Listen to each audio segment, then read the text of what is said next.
Yes, मैं जीता, मैं फर्स्ट आया। थक गए यार। चल कुछ और गेम खेलते हैं।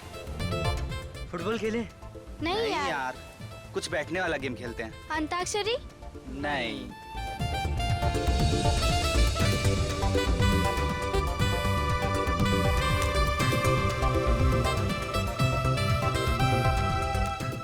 क्या है ये? क्या है? ट्रूथ एंड डेयर खेलेंगे। अच्छा अच्छा। अच्छा आइडिया है। हाँ, हाँ। Let's play. Ready guys? Ready. Manik गया। बोल मानिक, ट्रूथ या डेयर? डेर, बोल क्या करना है? पक्का पलटेगा तो नहीं? नहीं पलटूंगा यार, बोल। जाके हम सब के लिए नारियल पानी लेके आ, वो भी अपने पैसों से। गया आज ये। देख लूंगा यार, तेरी बारी आने दे। 5 स्टार होटल में पार्टी लूंगा। जा जा जा। रोहन रोहन, बोल ठाकुर, सच बोलेगा या करतब दिखाएगा? सच बोलूं और तेरे सामने? हम तो करतब दिखाएंगे। चल ठीक है, फिर जा उस समंदर में जाके डुबकी मार, वो भी 5 मिनट तक। ठीक है मी, तुझे पता है ना कि मैं तैर नहीं पाता हूँ। तो मैंने कब बोला तुझे तैरने को? मैं तो बोल रहा हूँ जाके डुबकी लगा। 5 मिनट कैसे रह पाएगा वो? Be fair. चल ठीक है, तेरे लिए 2 मिनट, इतना तो कर सकता है ना डरपोक? ठीक है मी, मैं डरपोक नहीं हूँ। हाँ मैं तो कहता हूँ तू जागृति की चूड़ियाँ पहन ले। ठीक है मी, चुप हो जा वरना। क्या करेगा है? एमी, हो जा तू। क्या करेगा तू? क्या जा। करेगा मार दूंगा। बता ना, रुक जा। क्या करेगा? अरे अरे रुको। मार दूंगा तुझको, मैं क्या बोल रहा करेगा हूँ। है? अरे रोहन रुक जा, उसमें कुछ है। दिखा, ये इसको खोल के देखते हैं।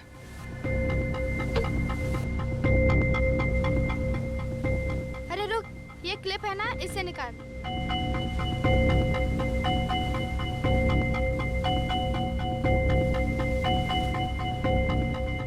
Thank you.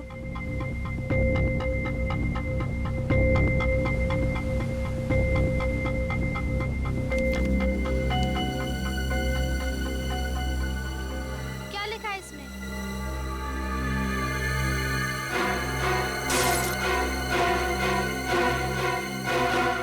मेरे भाई ने मुझे गोली मार दी है और मैं मर रहा हूं। उसे इसकी सजा मिलनी चाहिए, उसने मेरा भरोसा तोड़ा है। मैं उससे मिलने इतनी दूर अपने शहर जा।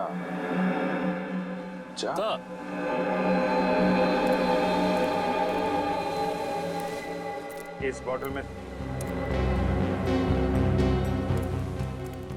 में थी ये चिट्ठी। जी सर। और तुमने इसे तोड़ दिया? सर वो चिट्ठी पढ़ते वक्त हाथ से छूट गई, सॉरी सर। खून तो हुआ है, कब हुआ है, कहाँ हुआ है, ये पता नहीं चल रहा है। और सर किसका? सिर्फ एक चिट्ठी और इस टूटी हुई बोतल से कैसे पता लगाएंगे? सर सिर्फ इतना ही लिखा है कि उसके भाई ने उसे मारा है। उसका भाई कहाँ है, कौन है उसका भाई, कुछ भी नहीं लिखा है। और लिखते लिखते वो अटक गया, यानी कि उसकी सांस अटक गई होगी। नहीं पूर्वी, सांस नहीं अटकी होगी। नहीं तो वो चिट्ठी को बोतल में डाल के समुद्र में कैसे फेंक पाता? जरूर कुछ और हुआ होगा, कुछ अचानक। शायद वो खूनी वापस आ गया हो और हड़बड़ी में आके उसने सेंटेंस को आधा छोड़ दिया, चिट्ठी को बोतल में डाला और समुद्र में फेंक दिया। मगर एक बात पक्की है, ये बॉटल, उस आदमी ने ये बोतल समंदर के बीच में ही फेंकी होगी, शायद किसी टापू से या शिप से। ये आदमी आया कहाँ से था, इस पर लिखा है ना, मैं उससे मिलने इतनी दूर अपने शहर जा से आया। जा से क्या आ सकता है? JA, Jamshedpur, sir Jabalpur, Jammu, Jaipur. जा से जापान। बेटी, इस केस की तह तक जाना ही पड़ेगा। हाँ सर, लेकिन कैसे? न खूनी का पता है, न मरने वाले की पहचान। हमारे पास तो कोई लाश भी नहीं है, बल्कि हमें तो ये भी नहीं पता है कि ये बोतल कितने साल पहले फेंकी गई थी। मानता हूँ रजत, मामला मुश्किल है, मगर जरा सोचो, जिस आदमी ने मरते मरते न्याय के लिए इतनी कोशिश की है, देर से सही लेकिन उसे न्याय तो मिलना ही चाहिए।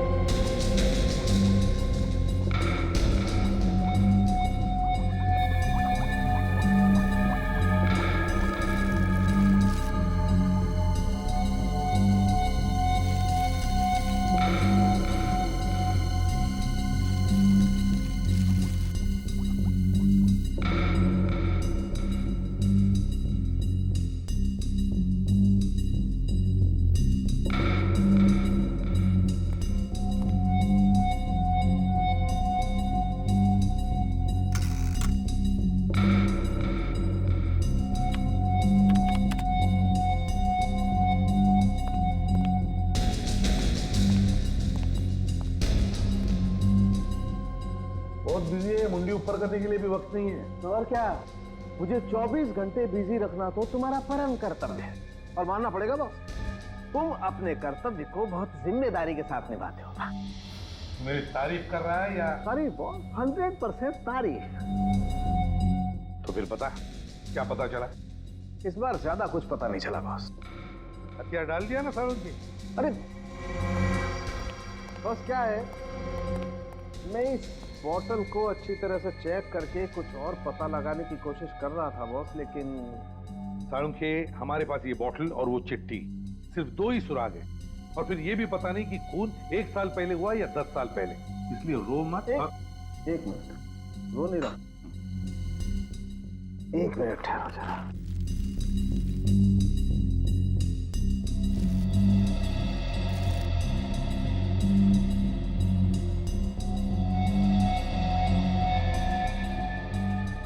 ये देखो सही, तो सफेद नमक की तरह लग रहा है सर। पता चल सकता है कि इसमें क्या था? ये बोतल एक शराब की बोतल थी और उस चिट्ठी को इस बोतल में डालने से पहले इस बोतल को खाली किया गया था। शराब की बोतल? हाँ राजू, अल्कोहल टेस्ट एकदम पॉजिटिव है। अच्छा सारुण के, तू बता सकता है इस बोतल में कितनी पुरानी शराब थी? इससे अंदाजा लगा सकते हैं कि ये चक्कर कितना पुराना है। नहीं बस, ये मुमकिन नहीं है। फिर रोने लगा तू? अरे रोने की बात नहीं है। तो फिर? दरअसल इस बोतल में जितनी भी शराब थी वो सब उड़ चुकी और समंदर के खारे पानी में बहते बहते इसके सारे के सारे केमिकल कॉम्बिनेशन बदल चुके हैं। मतलब इस बोतल के बारे में अगर हमें और जानना है, जैसे कि ये कहाँ बनाई गई, इसका डिजाइन क्या था, तो हमें इसके सारे टूटे हुए टुकड़ों को जोड़ना पड़ेगा। हाँ, कोशिश करके देख सकते हैं, लेकिन अच्छा सारुण के, इस बोतल के अंदर जो वो चिट्ठी मिली है जिस पर खून लगा हुआ, उस खून का डीएनए टेस्ट तो किया है ना तुमने? हाँ सर।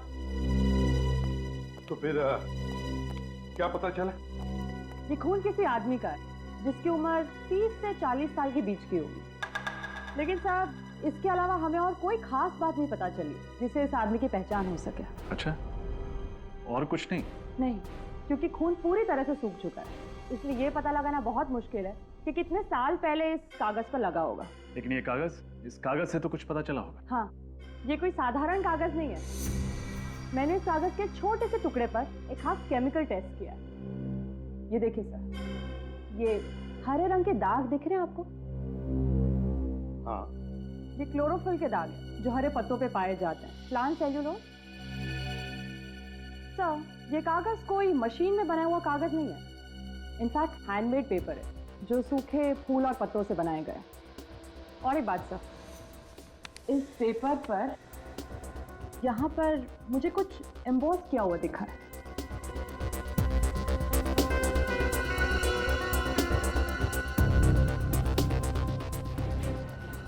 ये लोगो जरूर किसी कंपनी का लोगो है, शायद किसी शिपिंग कंपनी का। पर ये लोगो किसी भी कंपनी ने रजिस्टर्ड नहीं कराया।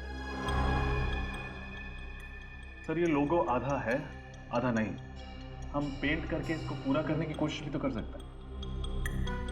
मगर ये भी तो पता चलना चाहिए ना रजत कि आधे हिस्से में क्या होगा या क्या था। काम करते हैं, निखिल जरा आईना लेकर आओ जल्दी।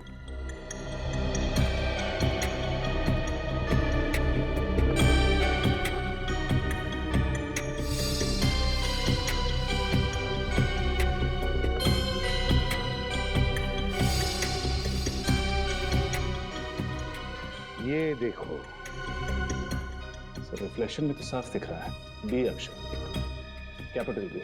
इसका मतलब है ये पेपर खास तौर पर किसी के लिए बनाया गया था। ये हैंडमेड पेपर, जिसके लिए भी ये पेपर बना है उसका नाम शायद बी से शुरू होता है। लेकिन सर, इस अक्षर बी से ये कैसे पता चलेगा कि मरने वाले का नाम क्या था? सचिन, अगर ये पता चल जाए ना कि इस पेपर के बनने में किन किन फूल और पत्तों का इस्तेमाल हुआ, तो उस आदमी को भी हम ढूंढ निकालेंगे।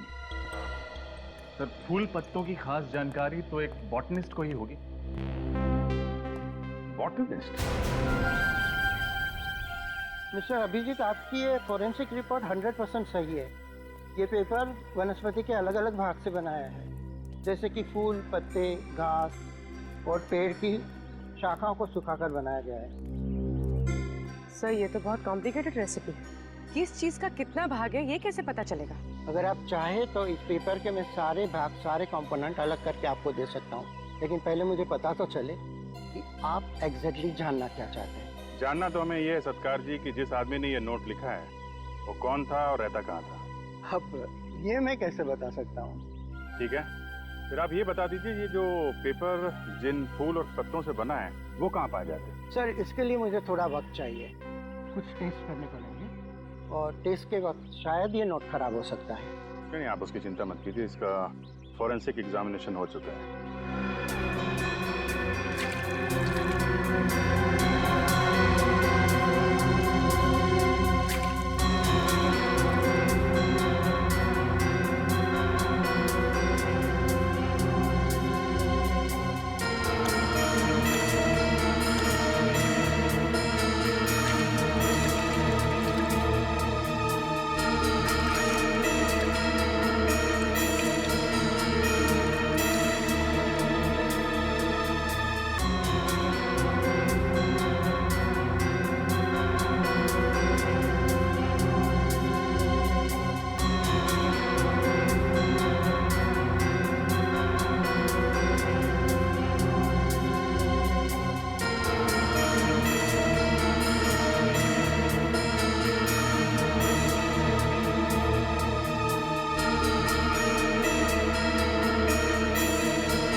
पेपर के अंदर सूखी हुई पत्ती।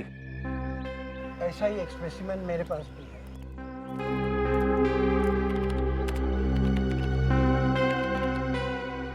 ये देखिए। सर ये दोनों पत्ते तो एक जैसे हैं। ये कैसे पता चलेगा कि ये कौन से पेड़ के हैं? ये देवदार पेड़ के पत्ते हैं। देवदार? ये देवदार तो मैदानी इलाकों में पाए नहीं जाते हैं, पहाड़ी इलाकों में मिलते हैं ना, ये हिल स्टेशन पे। जी सर, 1800 से 3000 मीटर की ऊंचाई पर ये देवदार के घने जंगल होते हैं। सर मतलब विक्टिम बी पहाड़ी इलाकों में रहने वाला था? हिमाचल प्रदेश या उत्तराखंड का हो सकता है। विक्टिम बी ने लिखा है कि वो ऐसी जगह रहता था जिसका नाम जे से शुरू होता है। सत्कार साहब आपका लैपटॉप यूज कर सकते हैं? जी बिल्कुल। अब देखो सर्च करो, कोई जगह ऐसी है कि जो जे से शुरू होती है?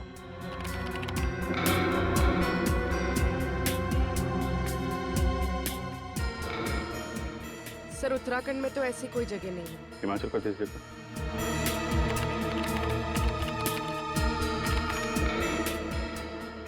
सर ये देखिए जंतवाड़ी, और ऐसी कोई जगह नहीं है जो जे ए से शुरू होती है। गुड, चलो कम से कम ये तो पता चल गया कि विक्टिम बी हिमाचल प्रदेश का है, शायद जंतवाड़ी का। किसका खून हुआ साहब जी? कोई हमारी जंतवाड़ी का था क्या? हाँ, हमें शक है कि वो आदमी जंतवाड़ी का ही रहने वाला था। तो साहब इतने सालों में हमारे कस्बे में तो ऐसा कुछ हुआ नहीं सर कभी। शायद वो आदमी पहले यहाँ पे रहता था, बाद में किसी और शहर में बस गया हो। अच्छा साहब, अब हम आपकी मदद कैसे करें ये बताइए। ये कागज देखकर। ये कागज? अब इसे देख के हम आपको क्या बताएं साहब। देखो हमें ये पता करना है कि जंतवाड़ी में ऐसी कोई मिल है क्या जहाँ पे ऐसे हैंडमेड पेपर्स बनाए जाते हैं? नहीं साहब, ऐसा तो कोई मिल नहीं है इधर। अच्छा, ये फूल और देवदार के पत्तों को सुखा के कागज बनाया जाता था ना, वो यहाँ पे कहीं बनता है क्या? कोई ऐसा आदमी हो जो बनाता हो? अब भी नहीं है, मगर पहले था। पहले था? हाँ साहब जी, कुछ साल पहले देवदार के पेड़ों को काटने पर पाबंदी लगाई गई थी, मगर उससे पहले देवदार के पत्तों से ऐसे कागज एक वर्कशॉप में बनते थे। कौन चलाता था ये वर्कशॉप? मुंगेरी लाल, माल रोड से नीचे जाके बाईं ओर, पर अब वो उस जगह पर एक प्रिंटिंग प्रेस चलाता है। मुंगेरी? आप ये पेपर देखिए, ये आपके हैंडीक्राफ्ट वर्कशॉप में बनाया गया? हाँ, ये कागज मैंने बनाया था। मेरा मतलब पूरा राइटिंग पैड मैंने बनाया था। किसके लिए बनाया था ये? इस जमींदार साहब के लिए, कुमार जी, उनका ही ऑर्डर था। उन्होंने खासतौर से कहा था कि उनके परिवार के हर सदस्य के नाम पे लेटर पैड बनाया जाए और सबके नाम की पहला अक्षर लेटर पैड पे छापा जाए। अच्छा, उनके परिवार में किसका नाम है जो बी से शुरू होता है? नहीं साहब, नहीं जानता। हवेली कहाँ है उनकी? साहब, आप माल रोड से आए ना, पीछे जो टेकरी है ना, उसी पर हवेली है। Thank you.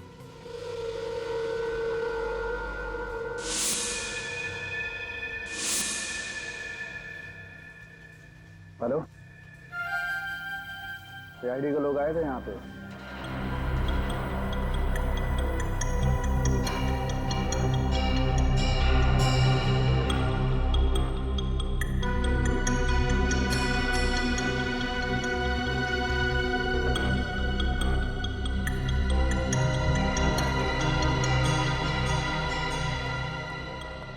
रजा, बॉटल बन गई?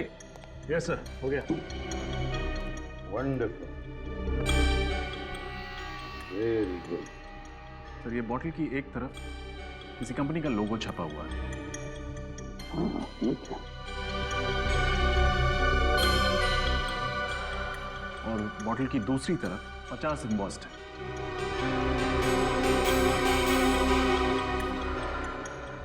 हाँ, 50 साल गोल्डन जुबली सेलिब्रेशन।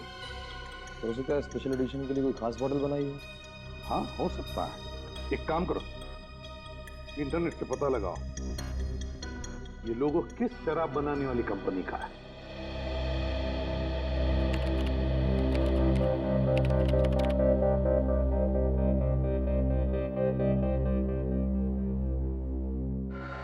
सर, ये ब्राजील की कोई कंपनी।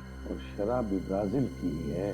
लेकिन ये बोतल और उसके अंदर की चिट्ठी मिली हिंदुस्तान में। और मौत हुई किसी हिंदुस्तानी की। पता लगाना पड़ेगा ये कौन सी हिंदुस्तानी कंपनी है जो ब्राजील की इस कंपनी से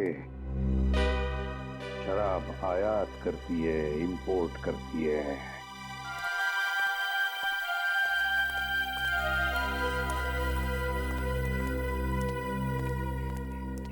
हवेली का हाल तो बड़ा बुरा है। देख के लगता है कि यहाँ पे सालों से कोई नहीं आया होगा। हाँ सर, वहाँ हवेली का गेट भी टूटा हुआ था। और ये देखिए, ये ताला, इस पे भी जंग लगी हुई है। सर, कोई बेवकूफ ही होगा जो इतनी करोड़ों की प्रॉपर्टी को सड़ने के लिए छोड़ रखा है। वरना रेंट पे दे देता, बेच देता, इसको होटल बना देता। क्या कर रहे हो? अच्छे घर के लगते हो। कुमार जी के बंगले में कैसे आए? किसको पूछकर फाटक लांग कर गए हो? देखिए, आप गलत समझ रही है। हम लोग तो रिश्तेदार हैं, कुमार जी के रिश्तेदार हैं। बाहर रहते हैं ना हम लोग, अमेरिका में। तो काफी सालों बाद यहाँ आए तो सोचा कुमार अंकल से मिल ले। यहाँ तो सब कुछ बंद पड़ा है और कुमार अंकल फोन भी नहीं उठा रहे हैं। नंबर वंबर बदल गया क्या उनका? जमींदारों के यहाँ पर मेहमान बनकर तो बहुत लोग आते हैं, पर आप लोगों को इससे पहले यहाँ नहीं देखा है। वो हम लोग दूर के रिश्तेदार हैं। क्या है कि काफी सालों से यहाँ आए नहीं है, तो आपने इसीलिए देखा नहीं होगा। आप पड़ोस में रहती हैं क्या? जी हाँ, मैं यहीं पे रहती हूँ। कुमार जी से तो घर जैसा नाता है। ये हवेली गुंडों का अड्डा ना बन जाए, इसीलिए नजर रखती हूँ। गुंडों का अड्डा? क्यों, कुमार अंकल के यहाँ कोई नहीं रहता क्या? यहाँ पे सब उल्टा पुल्टा हो गया है। अब कुमार जी का परिवार यहाँ पे नहीं रहता है, मुंबई में रहता है। कब से? 2005 से। क्यों है ऐसा क्या हो गया? कुमार अंकल हवेली छोड़ के मुंबई चले गए? उनका वो बड़ा बेटा है ना, विक्रम। विक्रम ने क्या किया? वो घर संपत्ति के झगड़े में किसी रिश्तेदार को उसने चाकू मार दिया था। ये विक्रम भी ना, बेचारे कुमार अंकल कितना परेशान हुए होंगे। तो केस वेस बन गया होगा, पुलिस केस? नहीं, ऐसा कुछ नहीं हुआ। कुमार जी ने बात को दबा दिया और रातों रात घर छोड़ के चले गए। तब से इस हवेली में कोई आता नहीं है। उनका एक बेटा था ना, वो बा नाम। कौन? बलबीर? बलबीर। ये बलबीर भी मुंबई चला गया क्या? वो अकेले यहाँ कैसे रहता? वो अपने माता पिता के साथ चला गया। आप लोग इतनी दूर से आए, कोई फायदा नहीं हुआ। मुझे भी मंदिर जाना है।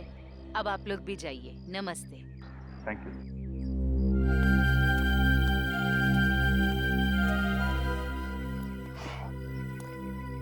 चलो, कम से कम ये तो पता चल गया कि मरते वक्त जिस आदमी ने चिट्ठी लिखी थी उसका नाम बलबीर था। सर, नाम तो पता चल गया, लेकिन ये कैसे पता चलेगा कि उसे गोली किसने मारी? हो सकता है उसका राज इस वीरान हवेली में ही छुपा हो।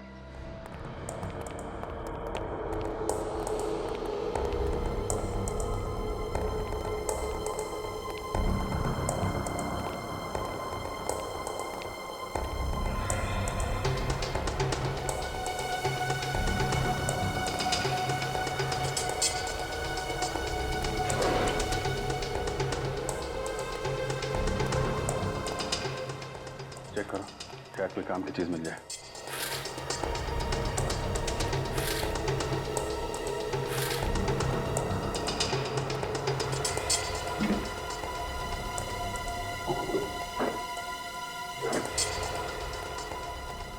कुछ नहीं मिला सर। सब हाँ सचिन,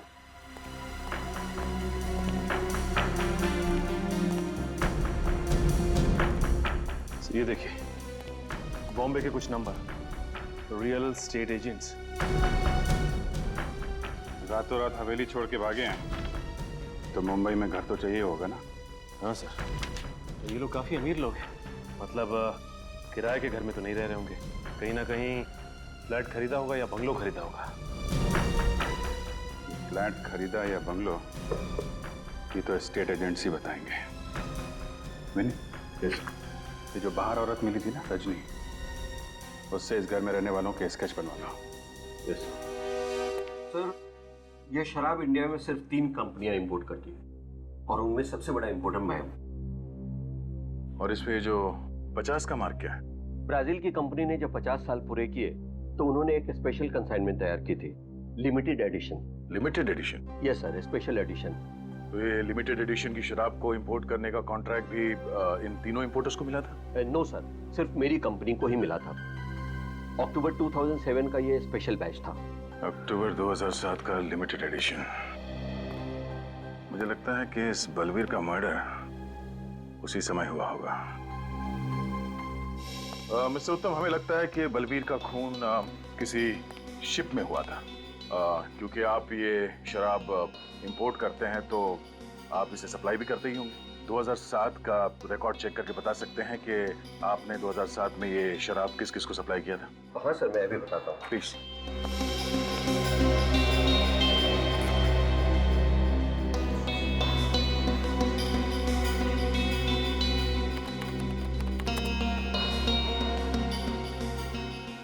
ठीक है सर, अक्टूबर 2007 में ये शराब 2 क्रूज शिप पर सप्लाई की गई थी, एक जेडियो और दूसरा डीएल क्रूज लाइन। जेडियो पर ये कंसाइनमेंट समय पर नहीं पहुंची सर, इसलिए कंसाइनमेंट लिए बगैर ही उससे रवाना हो गई। दूसरी शिप अक्टूबर 2007 में ये शराब डीएल क्रूज लाइन पर 60 बॉटल का कंसाइनमेंट गया था। Thank you Uttam ji, thanks a lot. My pleasure. अरे नयन सुख, अरे जल्दी कर, तू मेरा असिस्टेंट होके भी आज तक तूने मुझे कोई सुख नहीं दिया रे। ऐसा क्यों बोल रहे हैं सर? अब तक तो सीआईडी भी नहीं आई। मेरे तो हाथ पांव ढीले पड़ रहे हैं सर, कहीं आपके साथ साथ मुझे भी ना अंदर कर दे। मुंह बंद रख कर ढूंढ जल्दी। प्रताप जी सर। सीआईडी सर, मैंने तो सिर्फ उनको मकान दिलाया था, बाकी मैं कुछ नहीं जानता सर। नहीं, घबराने की कोई बात नहीं। अगर आप कुमार परिवार के बारे में कुछ भी खास जानते हैं तो बताइए। हाँ सर, है ना खास बात। इस पार्टी के अलावा आज तक किसी ने भी फुल पेमेंट देके प्रॉपर्टी नहीं खरीदी। पूरा पेमेंट कैश में? हाँ मैडम, बहुत अमीर आदमी थे पर पैसों के लिए झगड़ते थे। कोई भी साथ रहना नहीं चाहता था। मुझसे कहा कि 3 मकान ले लें, वो भी कैश पेमेंट, ब्लैक मनी। सोचिए उनके पास व्हाइट मनी कितनी होगी। 3 घरों का सौदा किया आपने, वो भी ब्लैक मनी। सॉरी सर, लेकिन मैं क्या करता, कुछ पार्टियां होती हैं ऐसी हैं सर। ये कितने साल पुरानी बात है? ये जून 2005 की मैडम। जून 2005 यानी 7 साल पुरानी। हाँ मैडम। फिर भी ऐसे स्पेशल क्लाइंट्स का चेहरा तो आपको याद होगा ही। हाँ मैडम, याद है ना। सर, ये फाइल मिल गई। ये देखिए, ये उनके पासपोर्ट साइज फोटो भी हैं और उनके सिग्नेचर हैं इस पेपर पर। इसका मतलब हम लोग सही राह पर हैं। अच्छा, आपने कहा था कि 3 घरों का सौदा हुआ था, राइट? हाँ सर। सर, एक तो उनके पिताजी ने लिया था, मिस्टर कुमार, और दूसरा उनके बड़े बेटे मिस्टर विक्रम, और तीसरा उनका मझला बेटा अभिमन्यु ने लिया। और उनका सबसे छोटा बेटा बलबीर, उसने कोई घर नहीं खरीदा? हाँ सर, उसके पास पैसे नहीं थे, इसलिए वो घर नहीं लिया। वो अपने पिताजी के साथ ही रहता। Thank you. सब बलबीर के पास उतने पैसे नहीं थे कि वो घर खरीद सके या कोई घर किराए पे ले। फिर उसे मारकर उसके बड़े भाइयों को क्या फायदा होता? इसका जवाब तो वो दो भाई लोग ही दे सकते हैं पूर्वी। पर सर उससे पूछेंगे कैसे? 7 साल हो चुके इस बात को, पता नहीं बस कहाँ होंगे। उन्होंने मुंबई महानगरी में घर खरीदे थे और एक बार जो मुंबई में बस गया वो जल्दी कहीं और नहीं बस सकता। इस एड्रेस पर चल के देखते हैं, शायद वो आज भी इसी शहर में हो। डीएल क्रूज लाइनर हमारी ही कंपनी की क्रूज लाइनर थी। हाँ सर, शिप पुरानी हो गई थी, इसलिए 2009 में उसे शिप ब्रेकिंग के लिए शिपयार्ड में भेज दिया गया। और आप जिस सफर के बारे में जानना चाहते हैं वो 3 अक्टूबर 2007 में हुआ था। सर मेरा यकीन मानिए उस शिप पर कोई मर्डर नहीं हुआ था। आप हमारा यकीन कीजिए कि उस शिप में एक आदमी का मर्डर हुआ था।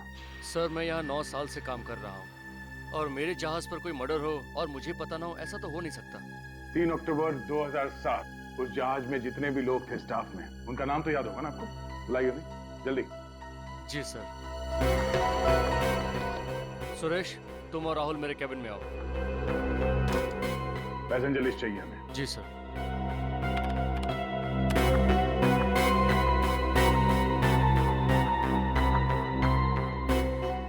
बलबीर कुमार का नाम लिस्ट में है? हाँ सर, पर वो। हाँ सर। सर ये है राहुल और ये सुरेश। 3 अक्टूबर 2007 के दिन डीएल क्रूज पर ये दोनों ही थे। यस सर, उस जहाज के हर सफर का हिस्सा रहे हैं हम। पर प्रॉब्लम क्या है सर? प्रॉब्लम क्या है हम बताते हैं आपको। उस जहाज पे बलबीर नाम के एक पैसेंजर का खून हुआ था। खून? पर हमें तो वहां पर कोई लाश नहीं मिली सर। चलिए मान लिया कि आपको कोई लाश नहीं मिली, लेकिन एक बात तो तय है कि आपकी शिप से एक पैसेंजर गायब हुआ था।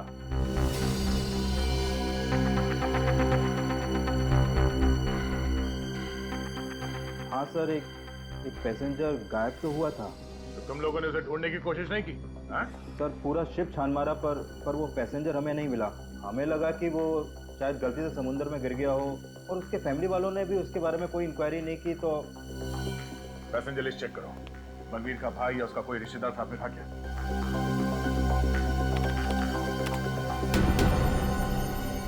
नहीं सर, वो अकेला था। इसका मतलब यही हो सकता है कि बलबीर का भाई गलत नाम से एक झूठी पहचान पर सफर कर रहा था। हमें यहाँ बुलाने की वजह क्या है? आखिर चल क्या रहा है? बलबीर की मौत का आपको कैसे पता चला? और आप लोग इतने यकीन के साथ कैसे कह सकते हैं कि वो बलबीर ही था? आप लोगों को किसने बताया? इस चिट्ठी ने। बलबीर ने आपसे खुद कहा कि वो मर चुका है? जी हाँ। मगर कैसे? मैंने कहा ना इस चिट्ठी से। इसमें बलबीर ने अपनी मौत के बारे में खुद लिखा है जब वो 3 अक्टूबर 2007 डीएल इंडिया नाम की जहाज से सफर कर रहा था। बलबीर ने लिखा है कि मेरे भाई ने मुझ पर गोली चलाई, उसे सजा दिलवाना, मेरा विश्वास तोड़ा है। उसको मिलने के लिए मैं यहाँ बहुत दूर अपने शहर ज का मतलब है जंतवाड़ी, जहाँ से आपके परिवार के बारे में हमें पता चला। बलबीर मर चुका है 2007 में, हमें पता ही नहीं चला। तो जब उसकी मौत के बारे में हमें पता ही नहीं है तो हम कैसे मार सकते हैं उसे? अगर बलबीर ने ही तो लिखा है ना कि उसके भाई ने उस पर गोली चलाई, और उसके भाई कौन है? आप दोनों, मिस्टर विक्रम और अभिमन्यु। डाइंग डिक्लेरेशन, एक मरते हुए आदमी का आखिरी बयान, कानून में बहुत मायने रखता है। सर उसने हमें क्यों दोषी ठहराया है, जबकि 3 अक्टूबर 2007 को हम डीएल इंडिया नाम की शिप पे थे ही नहीं। सर आप चाहें तो पैसेंजर की लिस्ट चेक कर सकते हैं। सितंबर 2007 के बाद हम बलबीर से मिले ही नहीं। और एक बात, इस बात की क्या गारंटी है कि ये चिट्ठी बलबीर ने ही लिखी है? सर किसी ने हमारे साथ भद्दा मजाक किया है सर। मैं मानती हूँ कि इनकी बलबीर से ज्यादा बनती नहीं है, लेकिन इसका मतलब ये तो नहीं ना सर कि मेरे पति और देवर इस हद तक गिर सकते हैं। तो फिर इतने सालों तक आपने ये जानना जरूरी क्यों नहीं समझा कि बलबीर कहाँ है? भाई था आखिर वो इनका। सर हमारा बलबीर से पैसों और जंतवाड़े की हवेली को लेकर प्रॉब्लम चल रहा था और इसी बात को लेकर वो हमसे नाराज था और हमारे माँ बाप के देहांत के बाद तो हमसे कोई नाता रखना ही नहीं चाहता था। एक बात आप सब लोग ध्यान में रखना है, जब तक हमारी तहकीकात पूरी नहीं होती आप में से कोई भी ये शहर छोड़कर नहीं जाएगा, समझे? जा सकते हैं आप लोग।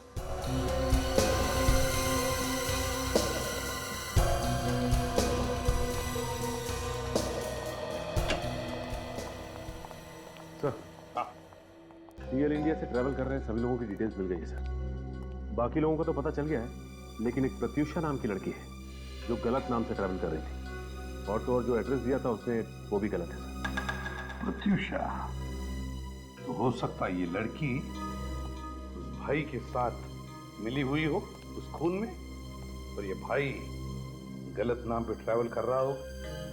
लेकिन सर पैसेंजर लिस्ट में बाकी जितने भी यात्री हैं उनके नाम और एड्रेस मैच करते हैं। मतलब सर बलबीर के दोनों भाई सच बोल रहे थे। हाँ, बलबीर के दोनों भाई सच बोल रहे थे।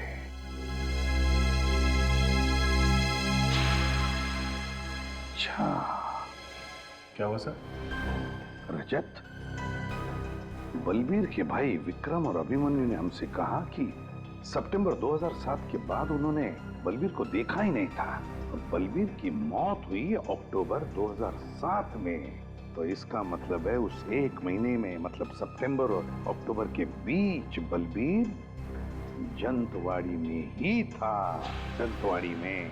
सर लेकिन जंतवाड़ी के उस हवेली पर जो औरत थी उसका कहना था कि बलबीर वहां कभी आया ही नहीं, तो क्या वो औरत झूठ बोल रही है? हो सकता है बलबीर उस जंतवाड़ी की हवेली में रुका ही ना हो, जंतवाड़ी में ही किसी और जगह पे ठहरा। लेकिन सर वो ऐसा क्यों करेगा? क्योंकि बलबीर जंतवाड़ी की वो हवेली अपने नाम पर करना चाहता था और ये बात तो अपने भाइयों से छुपाना चाहता था। मगर सर ये बलबीर जंतवाड़ी में रुका कहाँ होगा? वो तो हम पता लगा ही लेंगे सचिन, पता लगा ही लेंगे, लेकिन उससे पहले ये पता लगाना चाहिए ये बलबीर जंतवाड़ी में किस वकील से मिला था।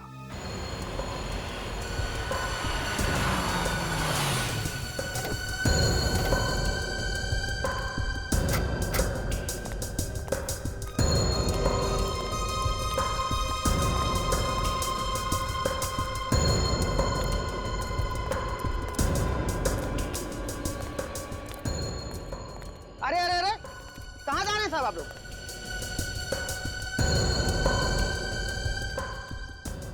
कहाँ जा रहे हैं साहब आप लोग? वो संजीव साहब से मिलना था। आप लोग कौन है? सीआईडी मुंबई। सीआईडी? आप ही लोग उनसे मिलने गए हो साहब? वो क्या? मगर हमने तो उनसे कहा था कि हम यहाँ घर पे आ रहे हैं उनसे मिलने के लिए। पता नहीं था। लेकिन हमसे मिलने कहाँ गए, कुछ तो बताया होगा तुम्हें। माल रोड गए साहब। वो मॉल रोड? मॉल रोड पे क्यों? 15 मिनट पहले एक आदमी आता साहब, उसने बोला कि माल रोड में सीआईडी आपका इंतजार कर रही है और साहब उसी के साथ चले गए। वो समझदार आदमी किसी की बातों में कैसे आ गया? तुमने इस आदमी को पहले कभी देखा था? उसको साहब मैंने जंतवाड़ी में कई बार देखा साहब। कैसे दिखने में कैसा ही? सर वो सांवला था और 5-5.5 फुट लंबा होगा साहब, और रंग बिरंगी टोपी पहना हुआ था और मुंह में पान चबाया हुआ था साहब। वो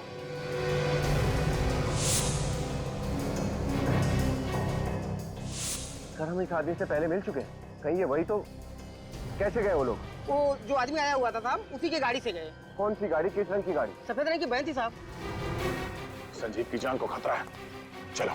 रंग बिरंगी टोपी पहने हुए था, वो जो शिमला में पहनते ना, वो सफेद वैन देखी नहीं?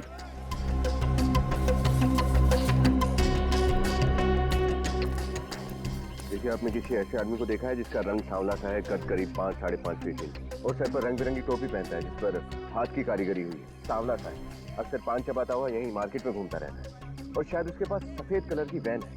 शायद आप मंगू की बात कर रहे हैं। मंगू? जी हाँ, वही। 1 नंबर का छटा हुआ बदमाश है वो, मॉल रोड पर अपना अड्डा जमा कर बैठा रहता है। आपने उसे देखा है क्या अभी? अभी हाँ, वो अपनी गाड़ी में इधर से ही गया है, उस तरफ। Thank you sir. सर जिस औरत ने उस आदमी को देखा उसका नाम मंगू है, अभी ऊपर की तरफ गया है। चलो। बचाओ बचाओ, हेल्प हेल्प। अब तू रोएगा और मैं हंसूंगा। चुप! अरे छोड़ो मुझे, छोड़ो। छोड़ दो मुझे। अरे मैंने तुम्हारा क्या बिगाड़ा भाई, छोड़ दो मुझे। किसके लिए छोड़ दूं? हैं? अरे मेरी बात सुनो, तुम्हें जरूर कोई गलत फहमी हुई है भाई, छोड़ दो मुझे। किसके लिए छोड़ दूं? छोड़ दो मुझे। किसके लिए छोड़ दूं? अरे छोड़ दो मुझे। वकील बाबू, मुझे जाने दो प्लीज, मुझे जाने दो। मैंने तुम्हारा क्या बिगाड़ा है, प्लीज मुझे जाने दो।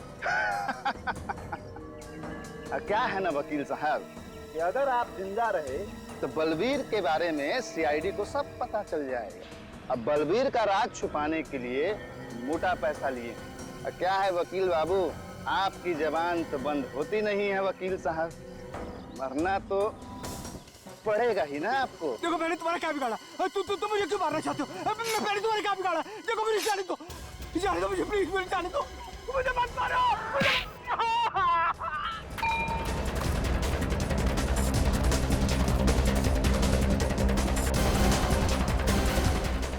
आजा। बहुत जासूसी कर ली मंगू, तेरी जगह यहाँ इस जन्नत में नहीं है, समझा? तेरी जगह कहीं और है।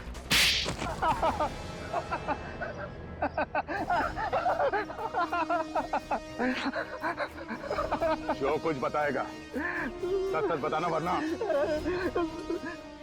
साहब मुझे सिर्फ इंफॉर्मेशन देने के पैसे मिलते हैं साहब। जब इंजाज साहब के बेटे बलबीर के विषय में कोई भी पूछताछ करता है बस मैं उन्हें एक फोन लगा देता हूँ सर। किसको बताता था? अब एक औरत है, मैंने उसे देखा नहीं है सर। औरत? तो संजीव जी सर, आपके मुताबिक बलबीर का झगड़ा उनके भाइयों से था? हाँ सर, खानदानी हवेली को लेकर भाइयों में खूब झगड़ा हो रहा था सर। तो बलबीर आपके पास यहाँ आया क्यों? बलबीर के माता पिता के गुजर जाने के बाद वो अपने भाइयों से छुपकर मुंबई से भाग निकला, खानदानी हवेली पर अपना अधिकार जमाने के लिए। उसे यकीन था सर कि उसके भाई आसानी से मानेंगे नहीं और उसके पेपर को कोर्ट में चैलेंज करेंगे। मगर ये औरत कौन है, बलबीर ने कभी बताया? नहीं सर। सर ये बलबीर अचानक यहाँ से भागकर मुंबई क्यों चला गया? हाँ, वो हवेली लेने आया था तो फिर यहाँ से भागा क्यों? पर हाँ सर, उस दिन जाने से पहले। सॉरी, मुझे आने में थोड़ी देर हो गई। कितनी देर लगा दी? मालूम है कोर्ट पहुंचना बहुत जरूरी है। अभी से कोई जरूरत नहीं है एडवोकेट साहब। क्यों? हवेली नहीं चाहिए क्या? नहीं, हवेली तो मुझे चाहिए और हवेली मुझे ही मिलने वाली है। मुझे ही मिलेगी? हाँ, पता नहीं कैसे मेरे भाइयों को पता चल गया कि मैं जंतवाड़ी आया हूँ। आज सुबह ही भैया के घर से फोन आया था, मुझे मुंबई वापस बुलाया और कहा कि हवेली मुझे दे दी जाएगी, उन्हें कुछ नहीं चाहिए। बलबीर ने कहा कि भैया के घर से फोन था। जी। किसने फोन किया बताया? नहीं सर, नाम तो नहीं बताया। ये केस तो फिर से उलझ गया सर। किसका फोन आया था ये तो हमें पता ही नहीं। और बलबीर यहाँ से सीधा जहाज पर गया, लेकिन उसका भाई तो कभी जहाज पर गया ही नहीं। बलबीर ने चिट्ठी में यही लिखा था कि उसके भाई ने उस पर गोली चलाई। ये कैसे हो सकता है? सर उस जहाज पर वो लेडी पैसेंजर भी जो नकली नाम लेकर घूम रही थी और उसका कैबिन ठीक बलबीर के कैबिन के सामने था। प्रत्यूषा, उसका नाम प्रत्यूषा है। हाँ सर, हो सकता है कि उसी औरत ने बलबीर को पटाकर उस जहाज पर बुलाया, लेकिन सर उस औरत को ढूंढेंगे कैसे?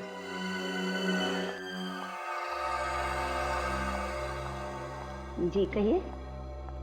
हेलो मैडम, मैं डीएल क्रूज का मैनेजर हूँ। सॉरी इतनी रात को आपको डिस्टर्ब कर रहा हूँ। ओके। मैं एक जरूरी खबर लाया हूँ। खबर? कैसी खबर? हमारी शिप डीएल क्रूज पर मिस प्रत्यूषा ने 3 अक्टूबर 2007 को ट्रैवल किया था एग्जीक्यूटिव क्लास में। उन्हें लकी ड्रॉ में एक फ्री गिफ्ट कूपन मिली है हमारी नई क्रूज पर यूरोप के लिए।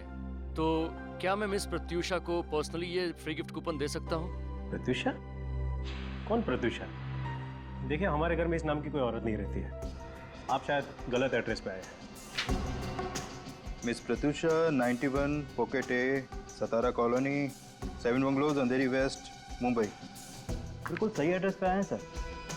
पर आपने सुना नहीं, यहाँ पर कोई प्रत्यूषा नहीं रहती है। और ये कैसी शिपिंग कंपनी है कि अपने मैनेजर को रात में किसी के घर भेजती है फ्री गिफ्ट कूपन देने के लिए? चलिए निकले यहाँ से। माया, देखिए आप लोगों को कुछ गलतफहमी हो रही है। एड्रेस सही है, लेकिन 3 अक्टूबर 2007 को हमारे घर से डीएल क्रूज पे कोई गया ही नहीं था। और ये प्रत्युषा नाम भी हम पहली बार ही सुन रहे हैं। तो क्या हम झूठ बोल रहे हैं? हम पवई से इतनी दूर आपको फ्री ट्रिप देने आए हैं। हमारे पास इंफॉर्मेशन बिल्कुल सही है। हमारे पास सारे पैसेंजर्स की लिस्ट है, ये देखिए। अरे आप लोग तो हाथ धोकर हमारे पीछे पड़ गए। हमने कहा ना इस नाम की कोई लेडी हमारे घर में नहीं, और हमें कोई गिफ्ट विफ्ट नहीं चाहिए। प्लीज चले जाइए यहाँ से। अब आप लोग यहाँ से जा रहे हैं या मैं पुलिस को बुलाऊं? ये पुलिस को बुलाने की धमकी किसे दे रहे हैं आप? पुलिस को तो अब हम बुलाएंगे। क्या जालसाजी आप लोगों ने की है। झूठे नाम और दस्तावेज जमा करके आप लोगों ने कानून तोड़ा है। क्या हमने कानून तोड़ा है? हमने झूठे दस्तावेज जमा किए थे? कैसे साबित करोगे तुम? क्या सबूत है तुम्हारे पास? फोटोग्राफ्स हैं। कौन से फोटो? वही जो शिप पर गाला नाइट पर लिए गए थे। शिप के कैप्टन ने अपने यादगार के तौर पर हर एक पैसेंजर के साथ फोटो खिंचवाई थी। अरे बंद करो ये बकवास।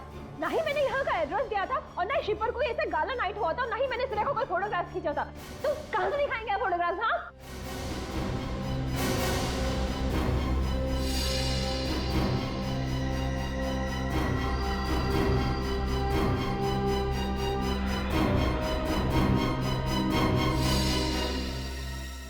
माया, क्या कहा तुमने?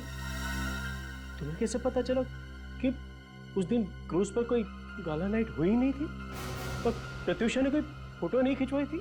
क्योंकि ये उसी शिप में थी।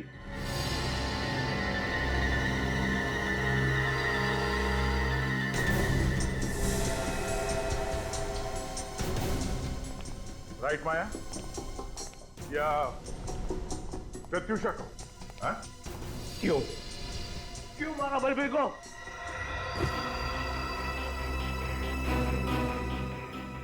आपके लिए, अपने बच्चों के लिए। इन्होंने तो अपने हिस्से में मिली हुई सारी जायदाद जुए में हार दी। मुझे भारी लॉस हो रहा था। इनका बिजनेस तो किसी भी दिन बंद हो सकता था। पूछिए इनसे। हम लोग जयंती और अभिमन्यु की तरह सुखी नहीं थे। हालात बिगड़ते जा रहे थे। हवेली को बेचकर जो पैसे मिलते ना, उससे हमारा सारा कर्जा उतर जाता। मगर ये बलबीर हवेली पर कब्जा करके बैठा हुआ था, और ये इन्होंने भी तय कर रखा था कि हम हवेली में से अपना हिस्सा नहीं लेंगे, सब कुछ बलबीर को दे देंगे। मगर मुझे ये मंजूर नहीं था। इसलिए तुमने बलबीर पर नजर रखना शुरू कर दिया? हाँ, जब मुझे पता चला कि वो जंतवाड़ी पहुंच चुका है अपनी हवेली पे कब्जा जमाने के लिए, तो मुझे ये कदम उठाना पड़ा। उस वक्त विक्रम भी काम के सिलसिले से सिंगापुर गए हुए थे। और फिर तुम्हें साजिश रचने का पूरा मौका मिल गया। हाँ, मैंने मौके का फायदा उठाकर उसे फोन किया और उसे कहा कि उसके भाई उसे एनओसी देने के लिए तैयार है। पर तुम दोनों शिप पर कैसे पहुंचे? मैंने उसे कहा कि जब हमारे भी सारे गिले शिकवे खत्म हो चुके हैं, तो क्यों ना पूरा परिवार एक साथ क्रूज पर सेलिब्रेट करें। और मैंने उसे वादा भी किया कि वहां पर मैं उसे एनओसी पेपर्स दे दूंगी। भाभी, आपने तो कहा था कि सारे गिले शिकवे दूर हो गए हैं। फिर मेरे आने की खबर भैया से क्यों छुपाई गई? अरे मैं उन्हें सरप्राइज देना चाहती हूँ। फिर जल्दी करो, वो दोनों डेक पर पहुंच चुके हैं। Come on. अच्छा, और वो एनओसी पेपर्स? वो मैंने अपने साथ ले लिया है, दोनों भाइयों के सामने दूंगी। चलेगा? हाँ, आप चलो। एक मिनट, मैं भी अपने डॉक्यूमेंट्स ले लेता हूँ।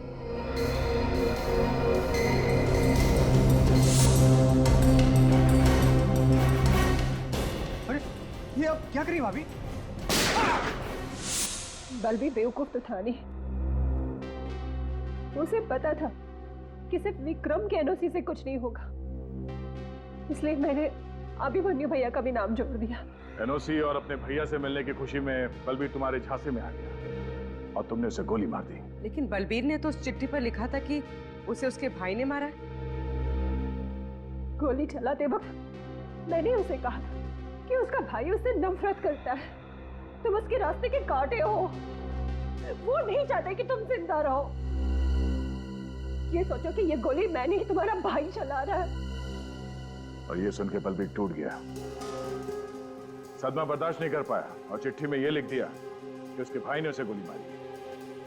बलबीर को मरे तो 5 साल हो गए, अब तक तुमने हवेली अपने नाम क्यों नहीं कराई? वो सब इनकी वजह से। कितनी बार कहा है इनसे कि भूल जाओ बलवीर को। अगर वो हवेली में इंटरेस्टेड होता तो सबको छोड़ कर नहीं जाता। पर यह है कि नहीं, वो एक दिन जरूर वापस आ जाएगा, जरूर वापस आ जाएगा।